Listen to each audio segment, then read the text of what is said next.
সুপ্রিয় দর্শক মণ্ডলী, আসসালামু আলাইকুম। আশা করি আপনারা সকলেই ভালো আছেন, আমিও ভালো আছি। তো প্রিয় দর্শক মণ্ডলী, আমরা রোজা ও নামাজ নাটকের 12 নম্বর পর্বটি গতকাল দেখতে পাই।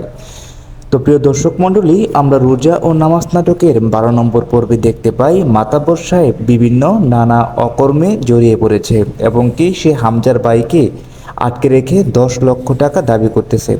এমতো অবস্থায় হামজা এবং হামজার পরিবার তাদের পরিবারের কাছে আসলে তারা সম্পূর্ণ এটা অস্বীকার করে এবং কি সেই মাতাব্বরের মেয়েও তাদেরকে বারবার তাড়িয়ে দেয়, বলে তার বাবা একজন ভালো মানুষ, সে কোনোভাবেই বিশ্বাস করতে চায় না তাদের কথা। তো প্রিয় দর্শক মণ্ডলী, বারবার হামজা ও হামজার পরিবার সহ এলাকাবাসী তাদের কাছে গেলে সে মাতাব্বরের মেয়ে বিষয়টি মাথায় আনে এবং সে মনে মনে প্রশ্ন করে এবং কি সে জানতে চায় তার বাবা কি আসলে দোষী নাকি নির্দোষ। এজন্য সে আসল রহস্য খুঁজে বেড়ানোর জন্য সে সবার কাছে যায় এবং কি তার বাবাকে সে আসলভাবে চিনতে পারে।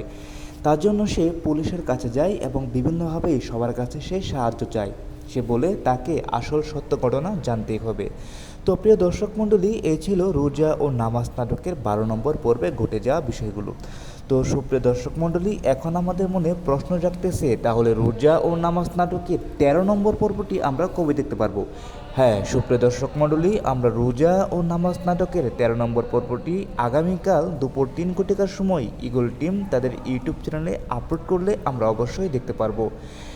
সুপ্রিয় দর্শক মণ্ডলী, আশা করি আপনারা রোজা ও নামাজ নাটকের 13 নম্বর পর্বটি সকলেই দেখবেন।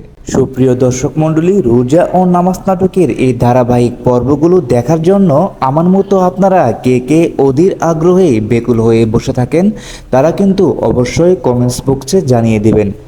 আর এই নাটকগুলা, এই পর্বগুলোর আপডেট আপনারা কে কে কোন জেলা থেকে কোন জায়গা থেকে দেখছেন তা কিন্তু অবশ্যই কমেন্টস বক্সে জানিয়ে দিবেন।